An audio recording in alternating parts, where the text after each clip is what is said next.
Programa de Educación Ambiental Ciudadana para la Prevención de Incendios Forestales y Conservación de la Biodiversidad. Módulo 6. Conociendo las aves de la zona central de Chile. Segunda parte. Aves de Chile. En esta segunda parte veremos de forma específica algunas aves que podemos encontrar en nuestro territorio. De todos los vertebrados terrestres que existen, las aves, con sus más de 9.000 especies, es un grupo que habita prácticamente todos los ecosistemas de nuestro planeta.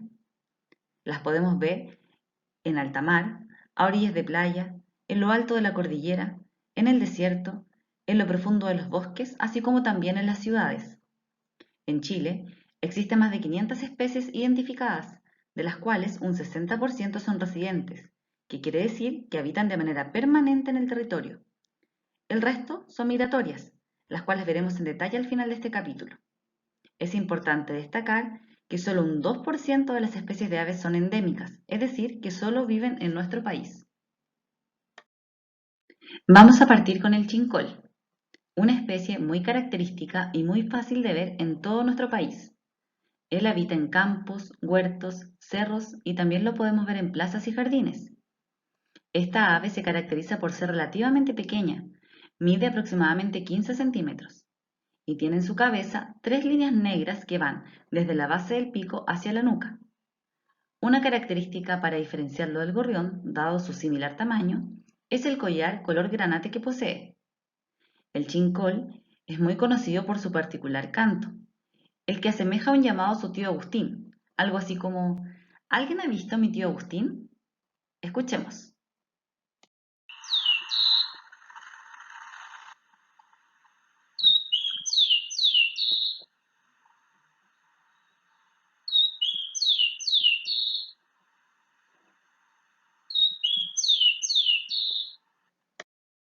El chincol se suele confundir con el gorrión, pero como se puede observar en las imágenes, son bastante distintos.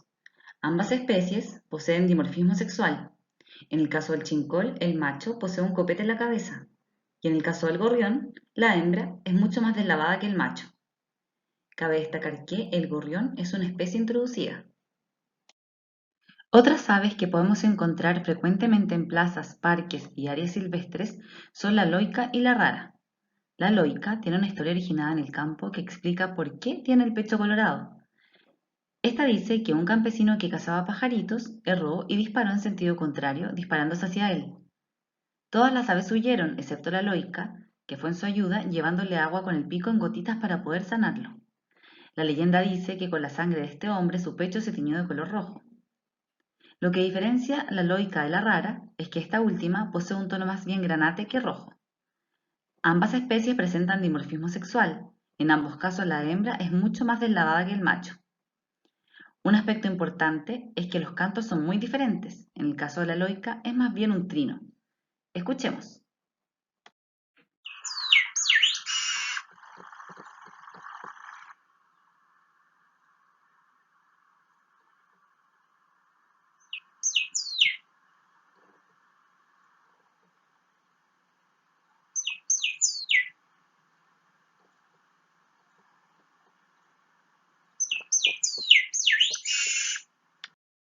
En cambio, la rara tiene un canto muy característico.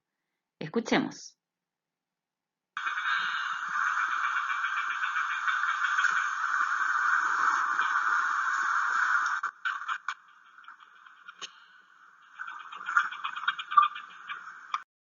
El tordo y el mirlo también son especies que podríamos confundir.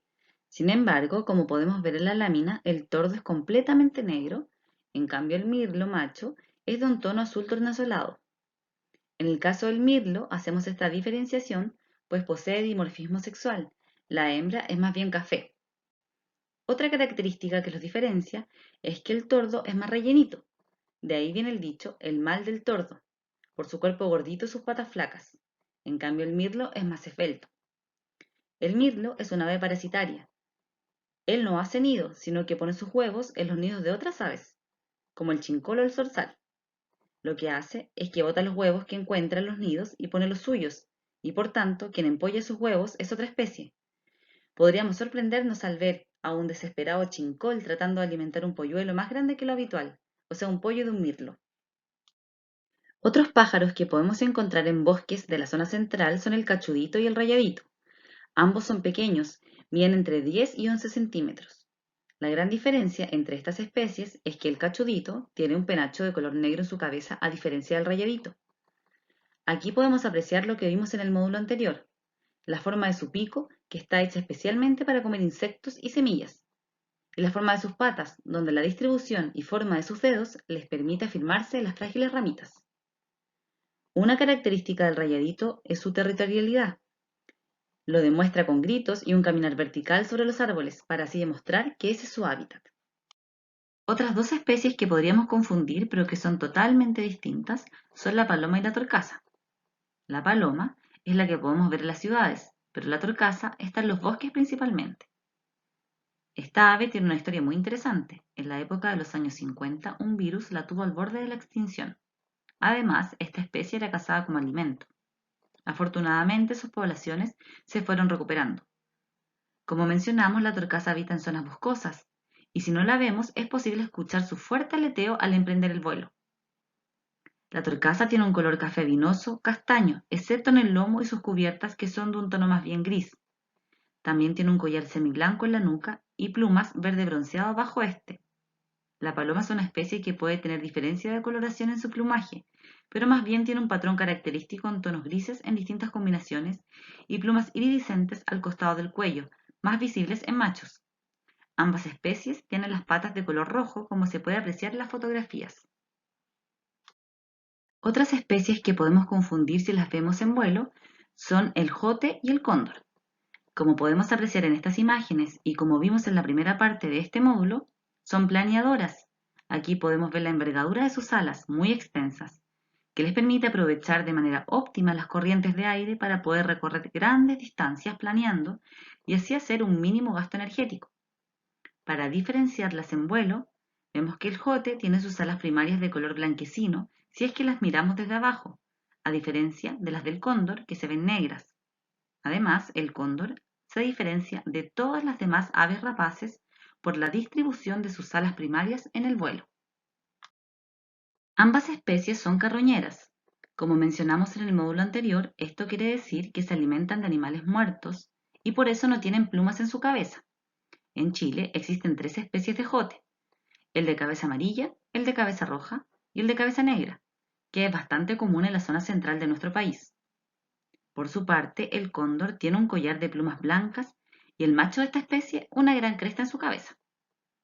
Como son aves planeadoras, las podemos ver en lugares con corrientes de aire. Particularmente las alas del cóndor están muy bien desarrolladas para volar largas distancias con un planeo perfecto y sin pérdida de energía, lo cual usa para buscar agua y alimento. Cabe destacar que en nuestro país hay programas de anillamiento de cóndores, lo que permite poder realizar seguimiento de su vuelo y mapas con esta información. Podemos diferenciar macho y hembra de cóndor en vuelo mirando su perfil, lo que es difícil pero es un buen desafío. Bien, en el caso del macho el perfil es semicircular dado la cresta que posee. En cambio para la hembra, que no la posee, su perfil es más bien triangular. En nuestro país existen organizaciones dedicadas a la conservación de los cóndores y otras aves. Una de ellas es la Red de Observadores de Aves, en la cual se pueden reportar avistamientos de cóndores en condor@redobservadores.cl. La turca y el tapaculo también son dos especies endémicas de nuestro país, las que podemos encontrar en la parte baja del bosque hurgando con sus patitas la hojarasca para encontrar su alimento. Si bien se parecen, como se aprecia en las fotos, se pueden diferenciar por la forma de su cuerpo. El tapaculo es más esbelto que la turca y por la coloración de sus plumas. La turca es más cafezosa en general y el tapaculo se caracteriza por un pecho color café con leche y algunas rayitas. Estas dos especies tienen una línea superciliar blanca sobre el ojo. El tapaculo es más flojo para volar y prefiere saltar de roca en roca. Si bien ambos son difíciles de ver, el tapaculo lo podemos reconocer por su canto que da origen a su nombre. Escuchemos.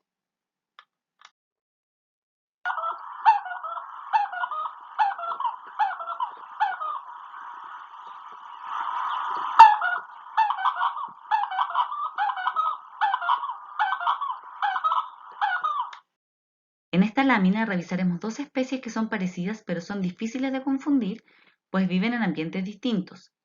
Este factor es muy importante para la identificación de especies. En este caso, el churrete costero, que habita cerca de roqueríos en playas, en donde salta y hace vuelos cortos para buscar su alimento. Su característica es su tono café, con la línea superciliar blanca sobre el ojo. La chiricoca, en cambio, vive en la cordillera. Es posible de avistar en terrenos despejados en zonas rocosas, donde salta de roca en roca buscando su alimento. La chiricoca, además, es un ave más pequeña que el churrete costero. Una ave cuasi endémica es la que tenemos en esta lámina, la tenca. Ella es muy característica de la zona central y es fácil de ver en plazas y parques. Podría confundirse con un zorzal por su tamaño y contextura, pero son completamente distintos. El zorzal es café oscuro y tiene el pico amarillo. La tenca, en cambio, es más bien parda y tiene una línea superciliar blanca, pero no tan marcada como la de la loica. La cola es larga y parda oscura y los plumajes centrales de igual color. Es omnívora, es decir, se alimenta de insectos, arácnidos, lombrices, larvas, como también de semillas, frutos y néctares de plantas. Se puede ver frecuentemente en cables de electricidad o en ramitas. Puede pasar largas horas cantando y su canto se escucha de la siguiente forma.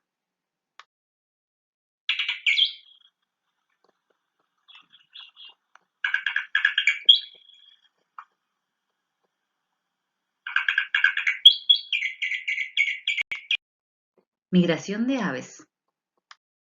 Para terminar este módulo hablaremos de la migración de las aves.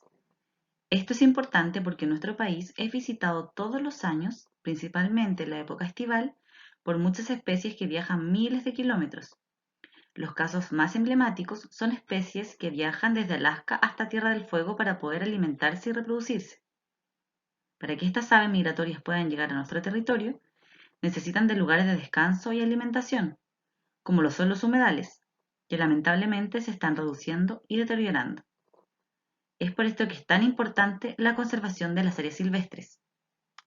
Dicho esto, podemos definir que las aves de nuestro país se pueden clasificar en dos grupos: las residentes, que nidifican en nuestro país o efectúan migraciones dentro del país, y las aves visitantes, que nidifican fuera del país y visitan nuestro territorio en determinadas épocas del año. Es así como tenemos algunos visitantes de verano y otros de invierno.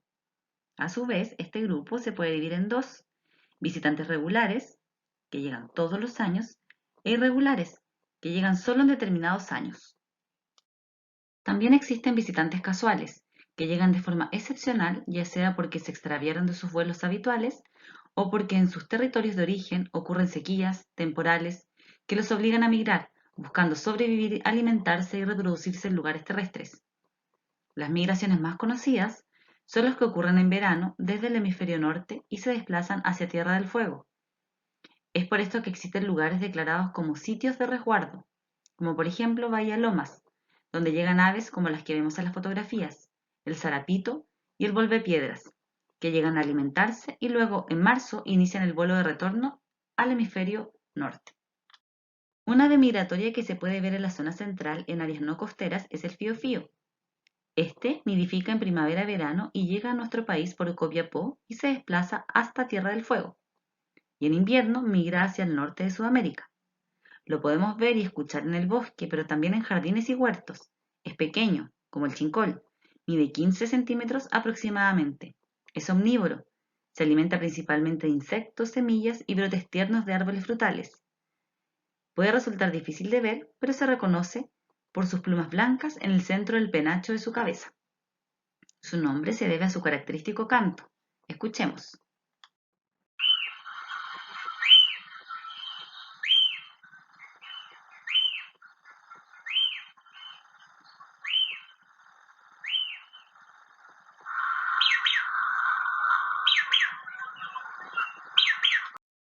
Por último, veremos al picaflor chico. Él es un migrador dentro del territorio.